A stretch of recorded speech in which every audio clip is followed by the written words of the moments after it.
right field. Going back, Palacios out of here. Alejandro Kirk with a grand slam. This is Tall Can Audio.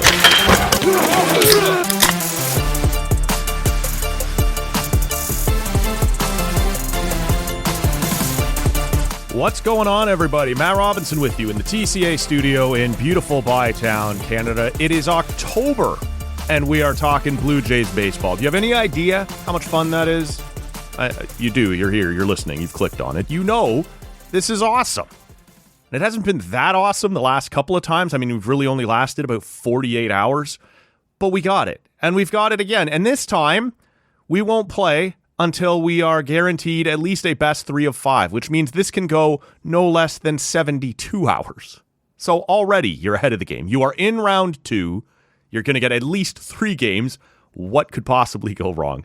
Happy you're along with us today. We're going to talk to one of our favorites, a guy who knows the Blue Jays, a guy who's been around this show a bunch of times, always makes time for us. We love him for that. Andrew Stoeten from TheBatFlip.ca and the Blue Jays Happy Hour podcast, as well as having a Patreon now. If you're looking for a little more of the Blue Jays Happy Hour podcast, you can do that. We'll link to all of it in the show notes. We'll get to Stoeten in just a second. First, we're going to get to this.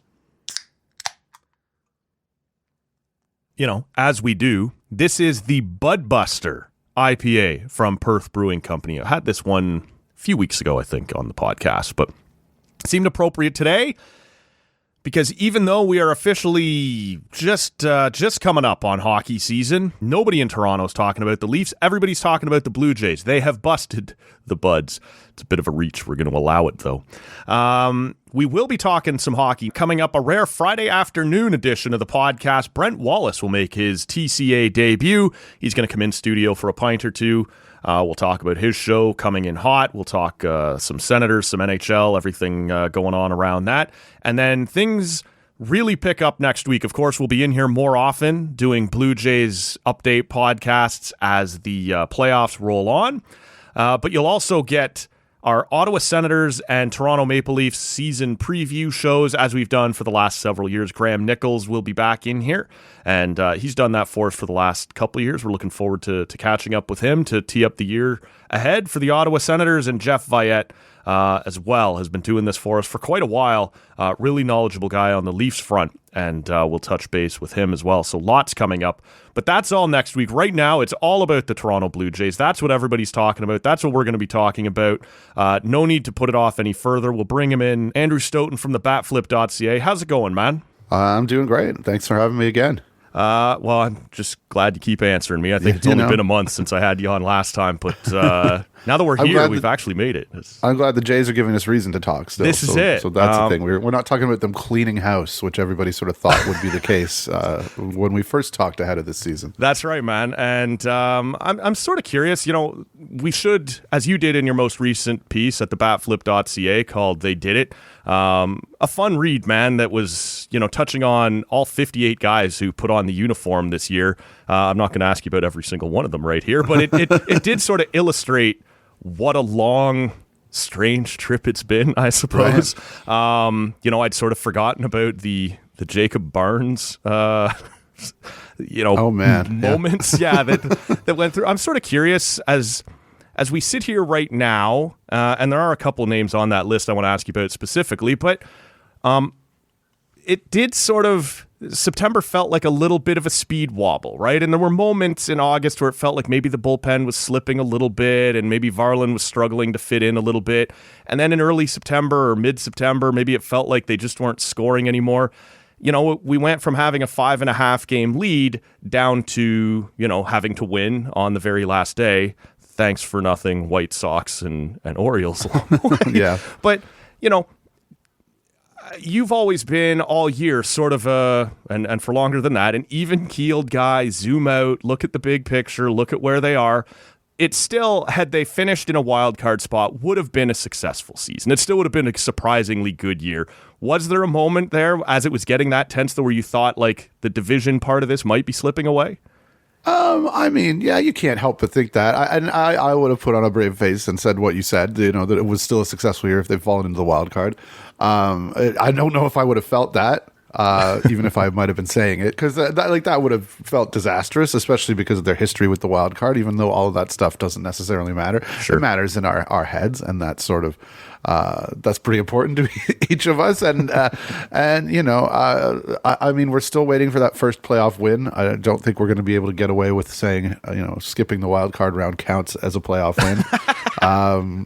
As much as I would like to, because I can't. Hey, I'm a Leafs guy, man. Skipping round one's fine with me, right? We are here. Absolutely. We made round two. This is but I mean, it was tense. It was fun. It was exactly, I don't know that that's how you want to draw it up, having to go down to the last day of the season. But it was great drama. It really was a lot of fun, and and without the stakes, without it feeling like it was slipping away, you don't get that drama. So I mean, I would be lying if I said I didn't, know that what was going on there. Sure. I've just been fairly confident about this group. And not necessarily even just that, but just and anyone who's heard me on your show before or my other, I can't stand the negative energy, it's over before the bad thing even happens kind of stuff.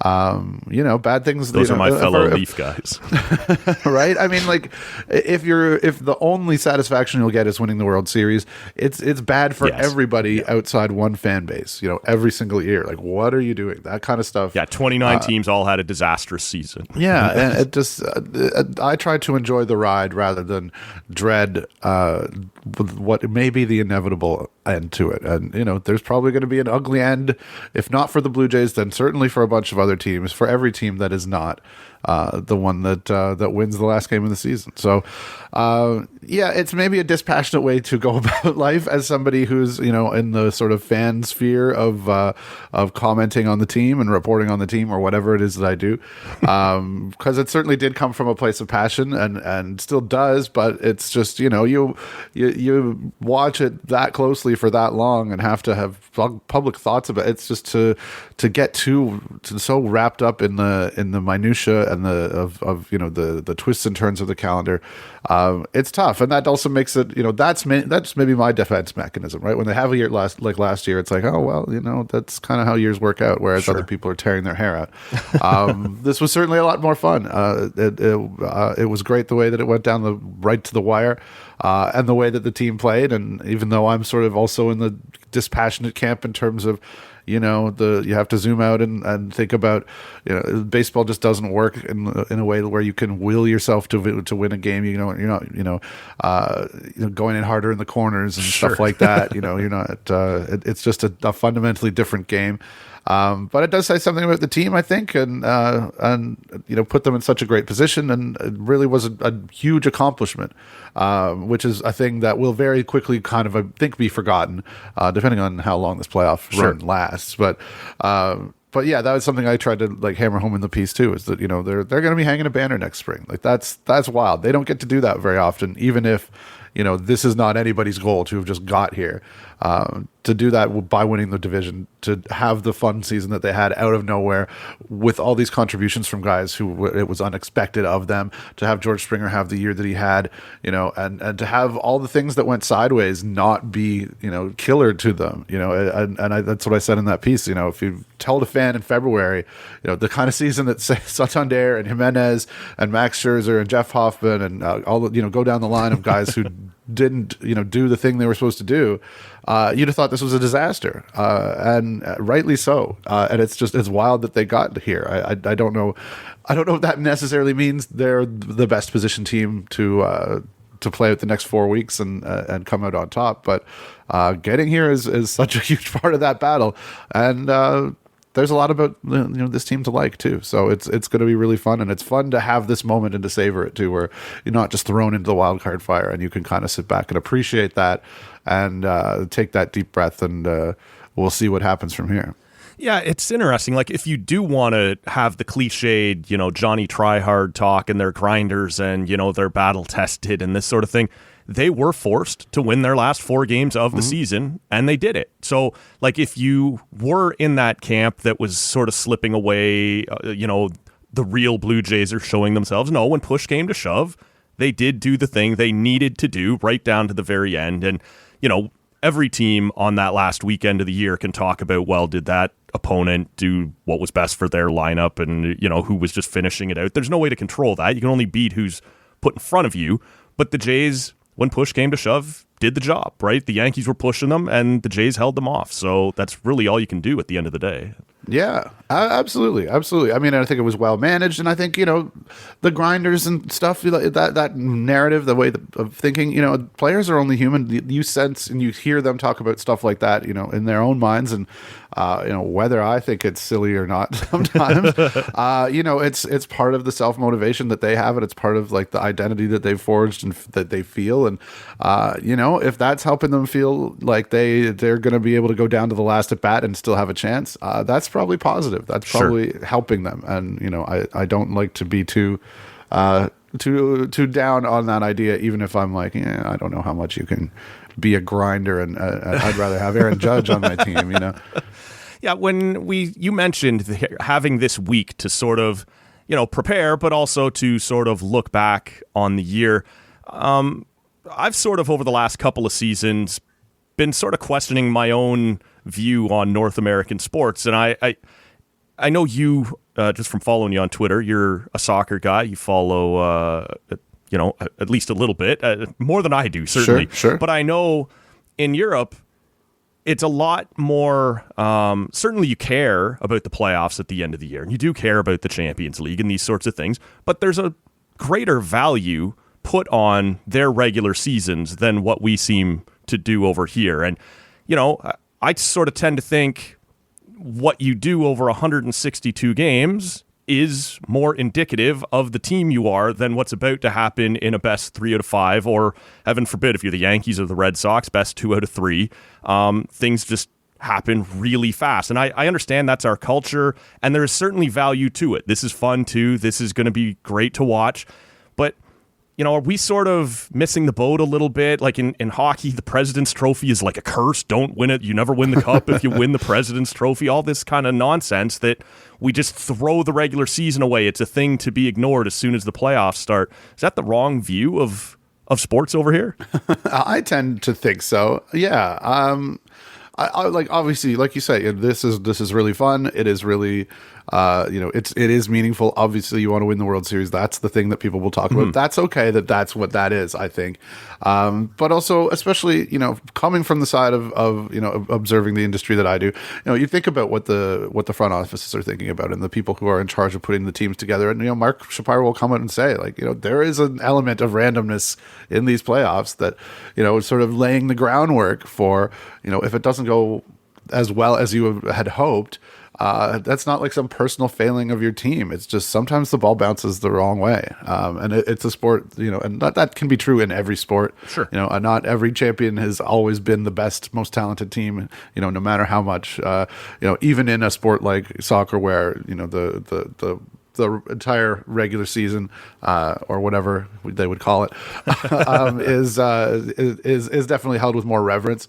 I'm sure that, like, there's room for luck built in everywhere, but I mean, I think this just is in baseball particularly cruel. You look at matchups and it's not even 60-40 most times. If you look at the two teams that are on the field, just the odds of a team winning, it's really tough. I mean, the Dodgers maybe made that look silly by crushing the Reds this week, but I think we would do well to better remember and think higher of teams who had regular season success and then sort of flopped in the playoffs. But I get why we don't. Also, that's just the way that it is. There's no ring for AL East champion or whatever, and got the bye, right? And there is, like we said, there's certainly value. The playoffs are fun. It is a different way to watch the game. A tournament is always fun. I just wish we weren't quite so quick to, forget the 6 months that it took to get there. So in your most recent piece there, I mentioned at TheBatFlip.ca, you did go through all 58 guys that put on the lineup. Was there one or two that jumped out? You're like, that guy I thought was around a little longer, or I'm surprised that this guy, it felt like he contributed more than what he did. Like, just sort of around the fringes of the lineup as you were going through the process of everyone who put on the Jays uniform this year. Was there one or two that jumped out at you positively or negatively as like, wow, that's not the way I remember that? 'Cause it is a long 6 months, right? It's it certainly is. This is a higher profile one, but that just immediately jumps to mind for an odd reason. But like Eric Lauer, like looking at his just actual numbers, if you didn't watch the Blue Jays this year and you just looked and you saw Eric Lauer, 1.3 WAR, 100 innings. Nice ERA, but the peripheral's not as nice or whatever. You would not understand how meaningful what his season was and what that, the contributions that he made to the team. And, partly the innings are low because he got booted out of the rotation for a bit there and really didn't pitch down the stretch too much. But then has come back and has really looked like, a guy they can lean on and who's going to be comfortable going back in that relief role. And obviously just stabilize the rotation at a time where they were throwing different guys at the wall. Right. And that was something that, I didn't forget about, but all of the names that kind of came through, your Easton Lucases, your Paxton Schultz, there were guys who had opportunities and nobody was running with it, and especially as Bowden Francis was flaming out while we were waiting for Max Scherzer to come back from injury, the whole thing was pretty thin, and they needed a guy like Eric Lauer to come around, and he just was the perfect guy, the right guy at the right time, and that was just sort of a magical thing that wouldn't pop if you are just looking through stats on a page. That was something that you sort of had to be there for, and that really stood out for me. Otherwise, I don't know. It was more just like, oh yeah, that guy was Jose Urania, right? Yeah. Well, that was another one of those same guys who got starting opportunities because they had nobody in their early. He came in at the same time as Spencer Turnbull. I remember, and that was a thing that we spent time talking about. It was like, wow, I wonder which of these guys might pop. Is there any chance anybody's gonna?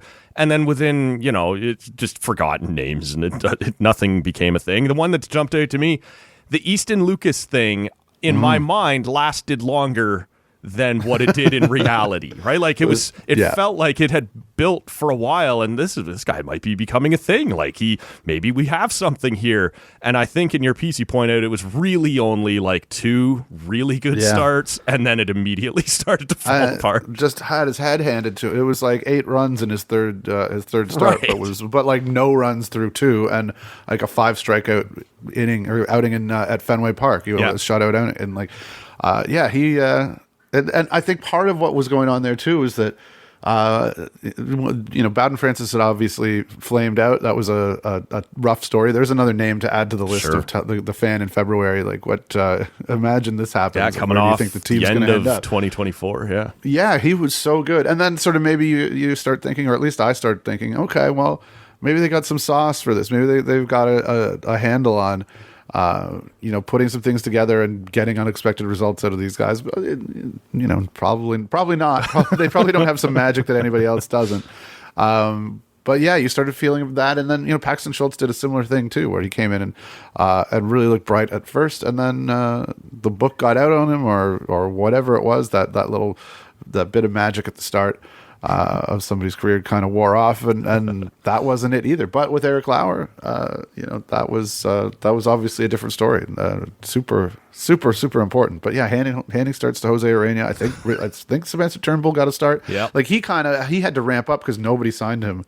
And he like, I think whenever they signed him at the end of April or May or the start of May or whatever I'm pretty sure it was within like 24 hours of the Urania one. I think they came in together. Like, they did, yeah. And but Turnbull had to ramp up, and so by the time he got healthy, Scherzer was almost back. Lauer had kind of established himself, and that proved to be not somebody they had to rely on, thankfully, because both those guys I think were striking guys out at rates you haven't seen since the 80s. You can't hang on the big leagues if you're striking out 5 batters per 9 anymore, which is wild because you look back at, the teams from, you've been looking back at Blue Jays championship teams and division winner teams, and it was pretty rare to strike out a batter per 9 back then. That was a real, mark of, oh wow, Roger Clemens is pitching like, putting up numbers like guys do today in an era where that just wasn't even thing. Even Roy Halladay, was not a 9 strikeouts per 9 kind of guy. Right. So, we'll pull the curtain back here for the good listener. I'm going to get this out as quickly as I can on Thursday afternoon, but you and I don't yet know the resolution of the Yankees and Red Sox. I guess just quickly before we look ahead on the Jays, did you have like for me, I've been of two minds of this whole thing on who I want to come out of that. You know, obviously the teams always tell you never pick your opponent, karma, all this stuff. But I think the Yankees are the better team, and their bullpen, despite the rocky road it took to the finish line, scares me more. And I'd be fine with it if Boston knocked Judge and that bullpen out. And yet the Red Sox are more recently in my head, having played us tough. You know, as you look at this, I think everyone's happy that it's gone the full 3 games. But did you have a preference or a team that you think lines up, that the Jays line up better against? Yeah, it's a tougher one. I mean, I think you're right. I think on paper, like the Yankees are just objectively a better team. That offense is really scary. I kind of don't like the Yankees. I don't want to see them.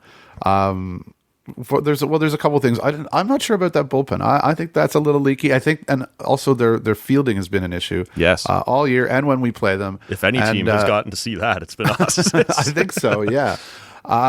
So maybe that, you know, gets a bit more of an edge. I think their starting pitching is really strong too. I joked when Nick and I talked about this on our we did a bonus episode where we each picked a side, and I said, yeah, I'd rather them play the Yankees. And basically my rationale was, you know, if you're gonna lose in the next round, I would rather it to be the Yankees. I think that's a little more dignified. I think losing to the stupid Red Sox would be extremely annoying. I think they're kind of fraudulent. And Nick went and picked out, you know, like some of the, like they've hit fewer home runs this year than the Blue Jays. That bullpen is really, really good. That does scare me, but I think, you know, other than Crochet, especially with Giolito getting hurt, like I don't think their starting pitching is going to handle a longer series that well. And you know, as soon as things started to happen in that series, my brain very, very clearly told me I would prefer Boston to win. Yeah. I think it'll be fine either way. Back to the podcast, like the episode I was talking about. It's just, you know, Boston winning these stupid World Series in years where they have like half-baked teams, or they're not, you know, they're not even trying to really win the World Series. They're just like, well, we're sort of on our way from point A to point B, and we'll be good in a couple of years, but this is a transition year. Oh, and then we won the World Series, and we got in, and we like 2019, 2013, and you know what? I don't want any part of that, and I don't want part of that story, if that's a thing that's going to happen, to be beating the Toronto Blue Jays. I would rather just, you know, shuffle off with, you know, and think, okay, yeah, Rob Manfred and Aaron Judge and you know, Max Fried, they just simply beat you. I would feel more happy with that conclusion than having to deal with Red Sox nonsense, because I think the Jays are a better team. Clearly, I think the Yankees, it's a much closer situation, and I also do hate the Red Sox bullpen and find that a bit terrifying. Though we've seen, you know, Wednesday night we saw some cracks there too. It's not it's not impossible, and I do like that it's going 3. That I think, you know, can only be good for the Jays. Burn as many relief innings as you can. Wear yourselves out. You know, even Crochet going that deep, like career high in pitches, he's never gone this. You know, even if you look at his whole season, you know, he is a prime candidate to maybe wear down a bit. Certainly didn't look like it in Game 1, but you know, you have to like that if you're the team who's maybe going to face them in the next round. So it'll be tough no matter what. Is really the answer. But for me, yeah, I guess push comes to shove, I'd rather see Boston. I like some of their hitters are just, you know, their best hitters are not of the caliber of having seasons certainly like Springer did, or Vlad is capable of, or, you know, and they've got, you know, Roman Anthony's out. He's probably not going to play in the DS. There's just not a ton there, and yet they do scare me. Because I guess that's just the nature of this time of year, that every team is scary. This is it. The shitbirds are gone, right? Like it's your choices aren't easy ones. So, you know, as we're setting this up and looking ahead for the Blue Jays, would your rotation plans hinge on your opponent, or are they down to, you know, the options being what they are, and you're pretty much going to roll them out there, whether it's New York or Boston? Because for me, Yankee Stadium is a bit of an X factor for games 3 and 4, right? And that would be the only thing, but I'm curious how you look at what the Jays might be looking to do here in the rotation. Yeah, I'm really interested in how they line things up. You know, like Trey Savage is going to be such a weapon, partly because of, you know, just the X factor. Nobody's seen him before. Something they may think about is, and you know, you'll hear Ben and Arden talk about this on their podcast At the Letters. Yeah. At the Letters. Yeah, I'm not sure how that name escaped me there, but about like the traject machines that every team uses, or just about every team, and the Blue Jays are able to go back, below the dugout, and the machine basically like replicates exactly the release points and the telemetry of every pitch that every pitcher throws. You can sort of just pitching dial machine in. that you punch in a name and it will simulate that guy and what he throws. Yeah. To I believe a pretty realistic degree. So a guy like that, where that is part of the factor there. Maybe you don't want to start him on the road when those guys have access to their own traject machines. Maybe you want to use him in relief and sort of bring him in where they can't be as ready for him. That's all kind of interesting. I do think, you got to think about, left-handed hitters at Yankee Stadium, but also they have some right-handed hitters who are very good. Mm-hmm. Those games would be a problem, I think, no matter what. But I think Bieber can handle. If you really wanted to think about righty lefty stuff, you could get lost. I think probably doing that is the other thing. And for me, it's probably I would go the simple route really, and just have your best pitchers pitch games 1 and 2, and so we're looking at Gausman and Bieber about number 3. Yeah, I think Gausman and Bieber, and then game 3. That's tough. For me, I think it's Bassett or it's Savage and then Bassett, depending on how things are going, maybe. Mm-hmm. I don't think Scherzer, for me, is in the rotation at this point. I think that was a real ugly end to his season, unfortunately. Yeah. We'll see whether they actually follow through on that. I mean, they've already made some tough calls with Jose Barrios, mm-hmm. so I wouldn't be shocked if they did that on Scherzer as well. But maybe they think the rest will be helpful for him, but he just really hasn't had it all year. Would you put him in the bullpen? Do you think there's utility there, or is he just off the roster for the DS? I mean, I think he could. We've seen him in the past in the bullpen, and maybe he can hump it up. And I'm sure he would be, very engaged and willing to do a thing like that. I don't think I would have him like high on the pecking order at that point. But I mean, Jeff Hoffman doesn't fill me with confidence at the moment either. So any other big arm that can potentially help, I think will be a good thing. But no, it'll be. I mean, these are simply my thoughts, of course. I don't know what they're actually going to do. They may start Scherzer. They may put Savage in the bullpen. Talking about things we don't know about is a pretty strong thing we do on this show. Fair enough. Talk without knowledge. But yeah, I'm expecting. I don't even know if it's going to be Bieber then Gausman or the other way around. Probably Bieber first. But would you consider holding one of them for Game 3 in Yankee Stadium if you're worried about the Bassett at Yankee Stadium, or and it could be Fenway again. We don't know at this point, but is that at that point are you galaxy braining it and you could already be in trouble? And yeah, I would think about it, but I also probably wouldn't do it. I think we saw the way that they finished off the regular season. It was just sort of the leashes are short. You want to win the game in front of you and do everything you can, and then the next day that you have to do the same thing. And I expect them to keep doing it that way, and probably worry less about the stadium conditions and not necessarily the platooning. I think that will probably be a factor at some point. But yeah, it's. I think you just go out and you throw your best at them, especially considering that they're going to be a little bit banged up or a little bit tired and not being able to, Fried won't be available till Game 2, Rodon till Game 3.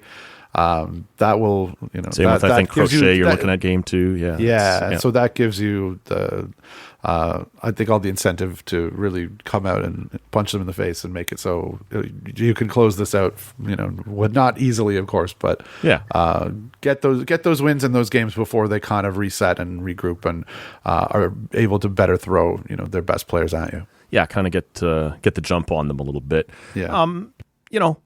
As they're putting together this roster again, speculating, is there, there's always conversation, especially in a short series, this being 3 of 5, like how many pitchers versus position players. John Schneider and the Jays have leaned heavily on platoons and making substitutions at the right time and not being afraid to pinch run and things like that. Do you expect them to come out with sort of a heavily weighted position player to pitcher group here, or do you think they'll want to keep their options open on the pitching side? Yeah, no, I mean, I think they can blow through some arms too. So, they will need a bunch of position players because of, like you say, with the platooning and stuff. But I don't know that I think it's going to be all that different than, the roster that ended the season. Scherzer is definitely a question there. But beyond that, well, you mentioned Hoffman a few minutes ago. Yeah, look, he'll be on the roster, but where is do you think, based on what we've seen out of him this year, this 5-day reset might be all he needs? Get a little juice back in the arm, get a little rest, or is there something else going on that would make you nervous going into the DS? Yeah, I think I'm still nervous. I will be nervous probably anytime he takes the ball. Not that I won't be nervous anytime any reliever takes the ball, but I saw a tweet from they did the games this week, at the inter-squad scrimmage kind of games.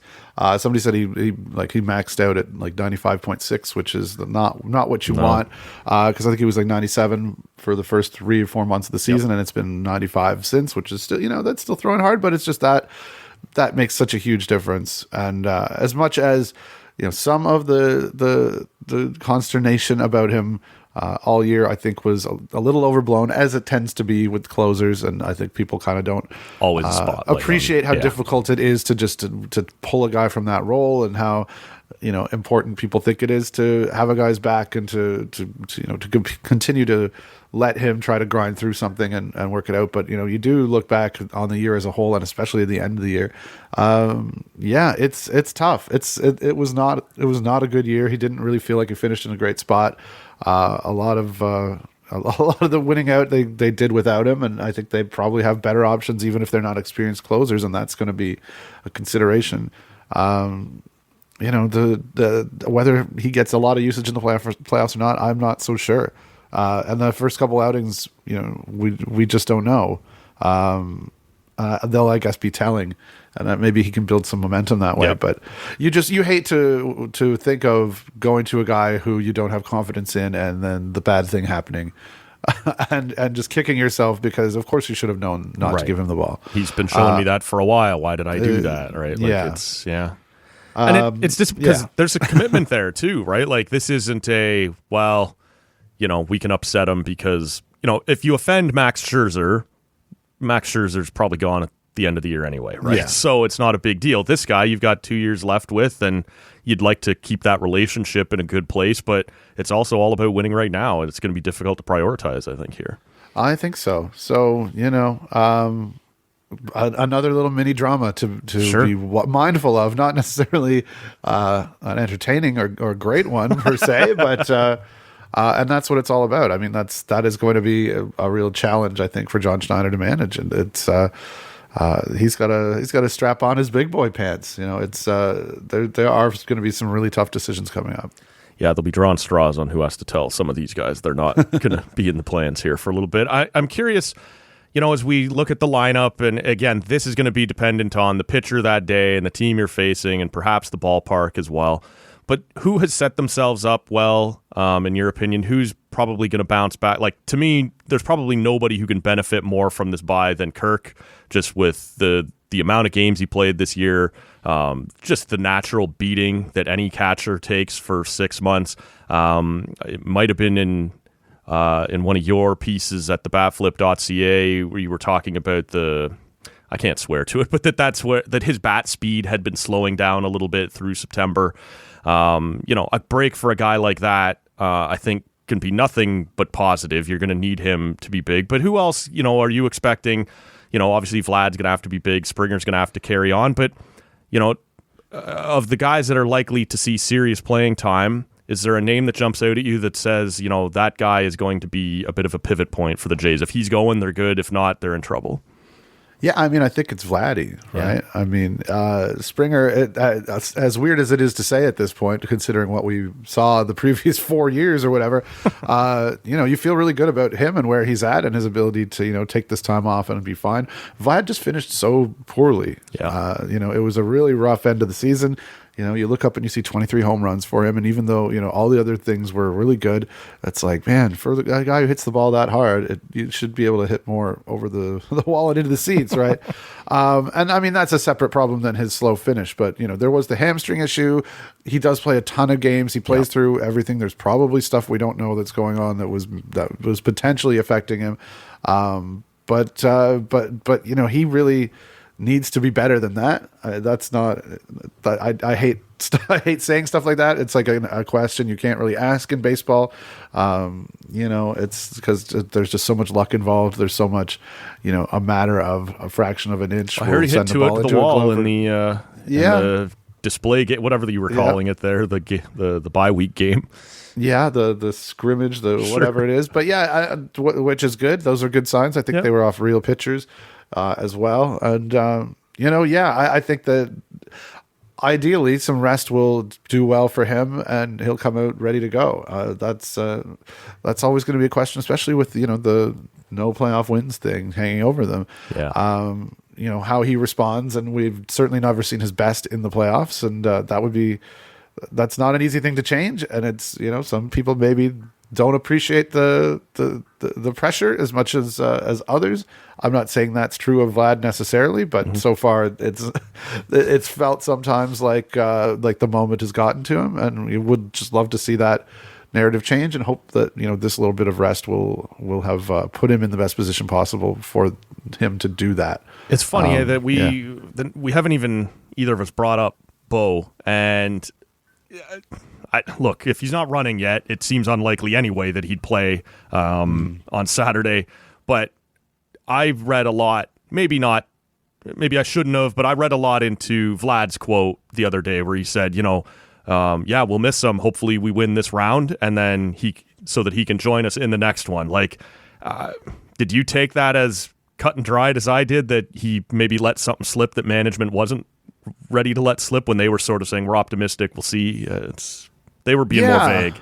I mean, Vlad can be a jokester at times, but that did feel like that was probably what that was. Yeah. But also, I mean, if he's day to day, then maybe he does manage to get back sooner. I mean, I'm certain that they're not going to close the door on him, playing in the ALDS, right now.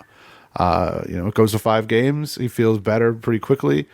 I think that could happen. I mean, it creates some complicated scenarios, right? Yeah. Jimenez certainly looks very comfortable at shortstop. Yep. Bo probably won't be ready to play on the field. He'll need to DH, but then you have Santander who needs to DH, or Springer. There's too many DHs. I mean, Santander can play in the outfield and Springer can play in the outfield. We have seen that. Maybe they'll decide that's the best configuration when Bo gets back, assuming that he does before this run ends. Then just that's ask Farshow to be crazy in left center and right center. And especially when you're a team who, defense is such a part of your identity, to be like, all right, well, when the stakes are high, here comes Santander in left and Springer in right. It doesn't feel like a thing that you would do. I think the guys on At the Letters talked about this last week, Stoeten, that if you were to put Bo on your ALDS roster and he were to tweak something or wasn't good to go and you had to replace him, you can't put him on the CS roster. Like, there's a punishment for, essentially to stop teams from making swaps, that they wouldn't otherwise make, and that's that guy can't then play in the next round. So, this is a really big decision. If you think maybe by game 4 or 5 he can help you at DH or something, maybe you do it. Otherwise, maybe you just don't even bother. You give him the full thing and hope he can help you in the next round if you get there. It's tough, man. Yeah, well, that does sound sensible when you put it that way, though, I would say. So last thing for you then, as we kind of look ahead into how this is all going to play out. We haven't seen the results of all of these series yet. I am seeing Jays fans, myself included, raise a bit of an eyebrow now going, we got the first spot here, the first seed, and we're going to get Yankees or Red Sox. The Mariners are sitting there and they're going to get whatever comes out of Cleveland, Detroit. But based on the teams that are left standing, maybe outside of the Dodgers, like, how do you see the Jays up against the rest of the competition the rest of the way in terms of who they stack up, just their likelihood of winning versus anybody else? Because it kind of feels this year like there is no, outside the Dodgers, no one big powerhouse. It sort of feels like a kind of wide open field. Do you think there's levels to this, tiers to who's left standing? I think I would be happy if I was Seattle at the moment. Yeah. They do feel like a scary team, and no disrespect to the Yankees and Dodgers, the Yankees and Red Sox, but I think that's that's a pretty significant roadblock, especially because the Jays are going to be facing the Dodgers. Sorry, the Red Sox or the Yankees. Coming off of that wild card series, Seattle looms, and I think they'll probably get through as much as we can say that in any series in baseball, of course. Yeah. But yeah, they're really good. They're a team that I'm frightened by. The NL has been so good this year. Lots of really good teams there. Phillies are always The Brewers have been really good. Yeah. The ones who are in the wild card series, other than the Dodgers, they don't feel as good to me. Yeah. But yeah, those are still three really good teams. It would be for three incredible World Series. No matter how you slice it, I think that there are fun aspects if the Blue Jays get through, the Mariners get through, whoever they have to face next. Getting a little ahead of ourselves there, but that's. I would love a Jays Phillies series. I'd love a Jays Brewers series, and I'd love a Jays Dodgers series. I think you'd be looking at the Dodgers there with a couple of spurned lovers, right? That Ohtani didn't come. Sasaki's not one of our guys. I believe, if I remember correctly, there was, no matter how pie in the sky talk, Freeland might be, or Freddie Freeman might be. Anyway, some nice clothes too. I think there'd be some tasty uniform matchups. Things move fast in the playoffs. It's tough to stay up to date. What are you going to be doing at TheBatFlip.ca and on the Blue Jays Happy Hour podcast? What can we look forward to? Yeah, we're podcasting, more often now that the playoffs are in full swing. We haven't quite established if we're going to, do post-game reactions live or if we're going to keep our format, but there's definitely going to be more content coming from there, both for free and on Patreon. And at TheBatFlip.ca, going to preview the series between the Jays and whoever they face, and then we'll see what happens from there. It'll be every game will have so many little storylines and so many things to talk about. Hopefully, more positive than negative is really all that it is. But yeah, it's going to be a wild ride, I think. You're guaranteed at least 3 games, which is something that they haven't been guaranteed in any of their playoff runs in this era. So, that's new, and hopefully it's a whole lot more than that. We're guaranteed at least 72 hours before. Yeah. Hey, I meant to ask you a little earlier, but just before we go, would you have... And again, we're talking about these guys a lot. I think it might have been Arden who suggested this at the letters. Like, everyone was feeling good, right? You were going to win the division or at least make the playoffs. Would you have gone ahead and made a Shapiro announcement or a John Schneider announcement coming down the stretch, as opposed to, look, no matter how optimistic we are about the Jays, and they got as good a chance as anybody winning the World Series, but it's far more likely that they don't, based on nothing more than the number of teams left. And now there's some level of disappointment coming out of the playoffs. You're going, by the way, we're bringing back this guy and that guy. Should they have jumped the gun and gotten ahead of that, or do you think it matters?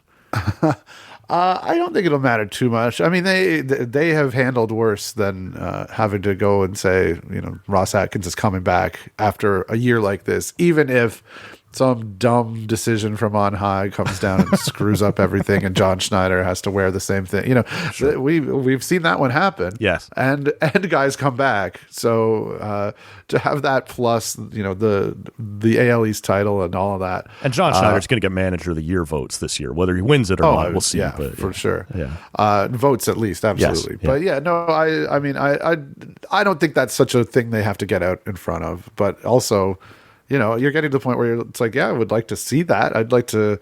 I think Shapiro's comments in the summer about there being mutual interest in him continuing on. I think that would be good. I think what he's done has been pretty good, as much as he has been maligned by the fan base for a long time. I think Ross probably takes more heat than Mark does, but I think and there will definitely be people, especially if they flame out, or especially if they don't win that last game, who will immediately start thinking about, okay, well, Scherzer didn't do anything. Jimenez is still here for a while. What are you going to do with Santander?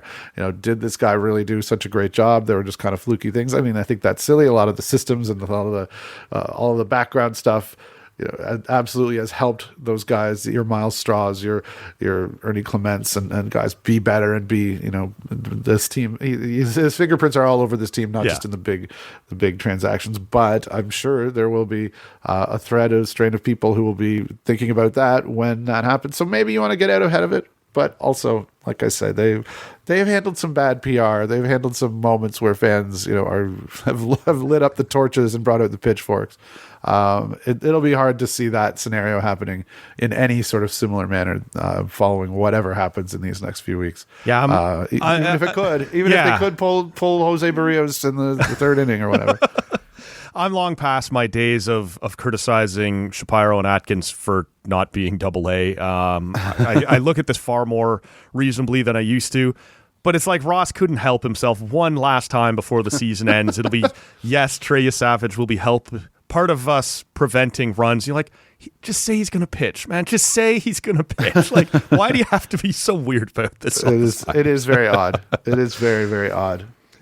It's becoming endearingly odd, though. I suppose. We'll see. A World Series championship, and you can say whatever you want. That's however true, you want. man.